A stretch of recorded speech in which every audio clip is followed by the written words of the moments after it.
Hello అండి, అందరికీ నమస్తే. Welcome to food pot. ఈరోజు ఇన్స్టెంట్ టమాటా పికిల్ ఎలా చేయాలో చూద్దాము. ముందుగా స్టవ్ ఆన్ చేసుకుని ప్యాన్ పెట్టుకుని అందులో 1 స్పూన్ మెంతులు, 2 స్పూన్స్ ఆవాలు వేసుకుని వేయించుకోవాలి. ఇవి దోరగా వేగిన తర్వాత వీటిని మిక్సీ జార్లోకి తీసుకుని మెత్తగా మిక్సీ పట్టుకుని పక్కన పెట్టుకోవాలి. ఇప్పుడు ఇదే ప్యాన్లోకి 1/2 కిలో టమాటాలను ముక్కలుగా కట్ చేసి తీసుకోవాలి. కప్పు కొలత అయితే ఈ కప్పుతోటి 5 కప్పుల టమాటా ముక్కలు అయ్యాయి. ఈ 5 కప్పుల టమాటా ముక్కలకి 1 కప్పు చింతపండు, 1/2 కప్పు సాల్ట్, 1/2 కప్పు పల్లి ఆయిల్, 1/2 స్పూన్ పసుపు వేసుకుని బాగా కలుపుకొని మూత పెట్టుకొని ఈ టమాటాలు బాగా మగ్గేంత వరకు ఉడికించుకోవాలి.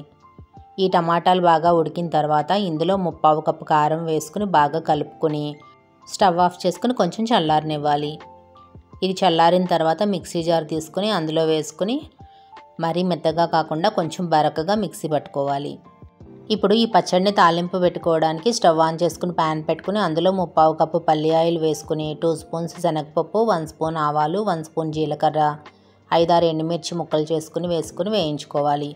ఇవి వేగిన తర్వాత కొంచెం కరివేపాకు, కొంచెం ఇంగువ, దంచిన వెల్లుల్లి రెబ్బలు వేసుకుని వేయించుకోవాలి. ఇప్పుడు ఇందులో మిక్సీ పట్టుకున్న టమాటా పచ్చడి, మెంతులు, ఆవాలు పిండి కూడా వేసుకుని బాగా కలుపుకోవాలి. ఇంతేనండి, ఇలా చాలా ఈజీగా ఇన్స్టెంట్ టమాటా పికిల్ చేసుకోవచ్చు. ఇది 3 మంత్స్ వరకు నిల్వ ఉంటుంది. మీరు కూడా ఒకసారి ఇలా ట్రై చేయండి.